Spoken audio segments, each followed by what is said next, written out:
वानखेड़े के जरिए हजारों करोड़ रुपए की उगाही हुई है। आर्यन खान के मामले में जो साली का बयान है कि 18 करोड़ की डील हुई थी, 8 करोड़ रुपया वानखेड़े के लिए मांगा गया था। सैम डिसोजा सामने आ गया है, वो कह रहा है कि इस तरह की डील थी।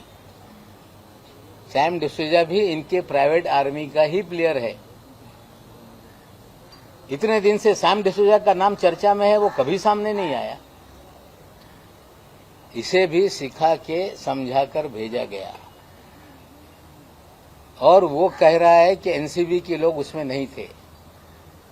तो एनसीबी के कार्यालय में किरण गोसावी क्या कर रहा था? एनसीबी के डायरेक्टर के पीछे पोर्ट पे किरण गोसावी कैसे खड़ा था? कैसे 13 लोगों की तस्वीरें चिन्हित करने के लिए सभी को बांटी गई थी? किस तरह से डीजी एनसीबी कह रहे थे 3 तारीख की रात में कि देश के इतिहास में पहली बार मिड समंदर में एक कार्रवाई हुई है। दावा किया जा रहा था कि 15 दिन से प्लानिंग चल रही थी। पूरा फर्जीवाड़ा ये जो है ये वानखेड़े रच रहा था। हमने पहले दिन से गोसावी पे सवाल खड़े किए, भानुशाली पे सवाल खड़े किए, हमने फ्लेचर पटेल पे सवाल खड़ा किया, हमने 3 लोगों को क्यों छोड़ा ये सवाल खड़ा किया। लेकिन हर बार सत्यमेव जयते कर कर भागने लगे। ये फर्जीवाड़े का खेल ये छोटा मोटा नहीं। 15/2020 एक केस समीर वानखेड़े के आने के बाद एनसीबी ने दर्ज किया है। उसी केस में सारा अली खान को हाजिर कराया गया।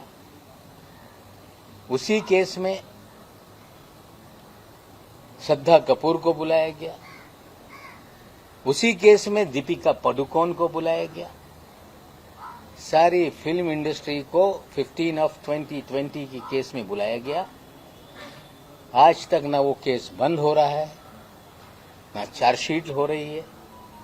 ऐसा क्या है कि 14 महीने तक कोई केस बंद ही नहीं होता है? इसी केस के तहत हजारों करोड़ रुपए वसूली गए और हमने कहा कि उगाही मालदीव में हुई है।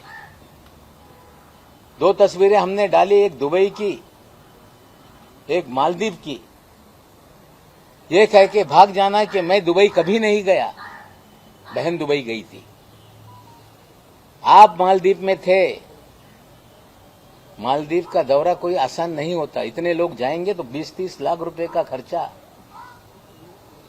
ये जांच करे एनसीबी की विजिलेंस टीम कि इसका खर्चा किस अकाउंट से किया गया। ज्ञानेश्वर जी टीवी पे आते हैं, बहुत सारे अधिकारी टीवी पे आते हैं। किसी भी अधिकारी का शर्ट 1500 रुपए से महंगा नहीं, लेकिन समीर वानखेड़े की शर्ट 70,000 रुपए की क्यों होती है? हर दिन नया कपड़ा पहन के क्यों आते हैं? मोदी साहब से भी आगे निकल गए।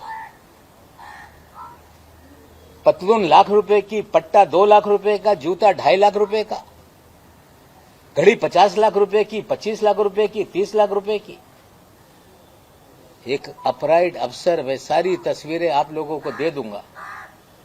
अगर जिस तरह के कपड़े इन तमाम दिनों में उन्होंने पहने, उसकी कीमत ही 5-10 करोड़ रुपए की है। क्या ईमानदार अफसर 10 करोड़ के कपड़े पहनता होगा? कोई शर्ट दोबारा हमने पहनते नहीं देखा। इससे बड़ा ईमानदार कोई हो नहीं सकता जो 2 लाख के हर दिन जूते पहने। इससे बड़ा ईमानदार कोई हो नहीं सकता जो लाख रुपए की पतलून पहने। इससे बड़ा ईमानदार कोई हो नहीं सकता जो 70,000 के शर्ट पहने। हमें लगता है ईमानदारी का पैमाना इतना बढ़िया है। ऐसे ही सारे ईमानदार इस देश में हो जाए। हम कामना करते हैं कि ईमानदारों का जीवन शैली इसी तरह से बने। फिर आज अपनी बात पे कायम हो कि समीर वानखेड़े ने हजारों करोड़ की वसूली की है, फर्जीवाड़ा किया है। जांच होनी चाहिए, कड़ियां जुड़ रही हैं, उगाही का मामला चल रहा है। ये कहा जा रहा है कि बोलने से रोका जाए। सवाल उठाए जा रहे हैं कि नवाब मलिक बोल रहा है। मैं आप लोग को बता दूं, जस्टिस दीपक गुप्ता जी ने अपने भाषण में कहा एक सेमिनार में कि right to dissent, right to criticise, ये फंडामेंटल राइट है। अगर क्रिटिसाइज नहीं होगा, डिसेंट नहीं रहेगा, तो राज्य पुलिसिया स्टेट बन जाएगा। पुलिसिया स्टेट इन्होंने बनाया, 2 ग्राम 5 ग्राम के केसेस बनाए, 26 मामले हमने रखे हैं जिसमें अपने पास से रखकर लोगों को फ्रेम किया गया। एनसीबी का जो काम था कि आज तक कोई तुमने पकड़ा, तो कहां से ये आया, इस तक आप क्यों नहीं पहुंचे? आज तक क्यों नहीं आपने लोगों को, बड़े लोगों को पकड़ने का काम किया?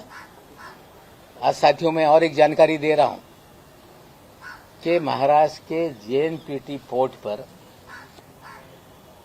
3 कंटेनर 51 टन पॉप सीड, जो पोस्ता होता है, अफीम का बीज होता है, वो 15 दिनों से पोर्ट पर है। हम जवाब चाहते हैं डीआरआई से कि 15 दिन में आपने केस रजिस्टर क्यों नहीं किया? क्यों एनडीपीएस का मुकदमा दर्ज नहीं हुआ? भयंकर खेल इस देश में चल रहा है। चाहे मुंदड़ा पोर्ट पे ड्रग पकड़ी जाए, एनआईए के बाद जांच चली जाए, धंधे बस्ते में चली जाए। पिछले 10-12 दिन पहले एक केस आया था ड्रग का, वो भी 8 दिन के बाद उजागर हुआ। आज 51 टन पॉप सीड वहां पड़ी है, उसके लेकर कोई भी मुकदमा दर्ज नहीं हो रहा है, केस दर्ज नहीं हो रहा है। पूरा खेल ड्रग का कहीं न कहीं राजनीतिक संरक्षण के बिना नहीं चलता, और ये बहुत ही खतरनाक तरीके से देश को उलझाया जा रहा है। ड्रग पूरी तरह से खत्म हो, हम साथ में लोगों के हैं, लेकिन अगर राजनीतिक संरक्षण में ड्रग का धंधा चलेगा, जिनको ड्रग रोकने के लिए जिम्मेदारी दी जाएगी वही ड्रग का धंधा करवाएंगे, प्राइवेट आर्मी बना के उगाही करेंगे, ड्रग बेचने के लिए लोगों को खुला छोड़ेंगे, तो हमें लगता है लोगों को इसके लिए खड़ा होना पड़ेगा। मैं आज फिर एक आपको व्हाट्सएप चैट आपको बता रहा हूं कि मैंने जब लेडीज डॉन का उल्लेख किया तो कहा गया कि हमारा भाई एक ईमानदार अफसर है, हम उसके कामकाज में ध्यान नहीं देते। मैं आपको एक व्हाट्सएप चैट अभी शेयर करता हूं जिसमें एडवोकेट जैस्मिन वानखेड़े, एक जो ड्रग के मामले में कोई गिरफ्तारी हुई होगी, उस केस से रिलेटेड वो व्यक्ति जैस्मिन वानखेड़े को मैडम एड्रेस भेजो करके कह रहा है। जैस्मिन वानखेड़े अपना विजिटिंग कार्ड, लोकल लोकेशन उसको शेयर कर रही हैं। दूसरा स्क्रीनशॉट में वो उससे बात कर रही हैं कि क्या चल रहा है, पिटाई हो रही होगी। अगर एक अपराइड अफसर, उसकी बहन वकील है, तो किस तरह से जिन्हें एक्यूज बनाया जाता है उससे संवाद करती है।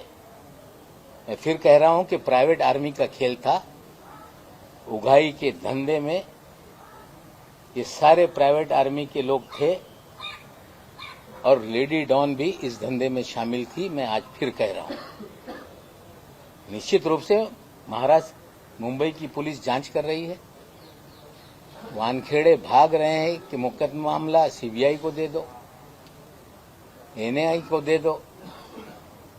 वानखेड़े भाग रहे हैं कि नवाब मलिक को बोलने पे रोक लगाई जाए। वानखेड़े पीआईएल फाइल करा रहे हैं सुप्रीम कोर्ट में कि नवाब मलिक को रोका जाए, जांच मुंबई पुलिस से हटाई जाए। सत्यमेव जयते कहने वालों को चाहिए कि सांच को आंच क्या, जांच होने दीजिए। महाराष्ट्र पुलिस ने कहा है कि इन्हें गिरफ्तार करना होगा तो 72 घंटे की नोटिस दी जाएगी। वसूली गैंग का पर्दाफाश हो रहा है और जिस दिन वानखेड़े पे कार्रवाई होगी, हमें लगता है कि लोग खुलकर सामने आ जाएंगे। मैं अपील करता हूं, जिन लोगों के साथ उगाही हुई है वो खुलकर आए, बताएं।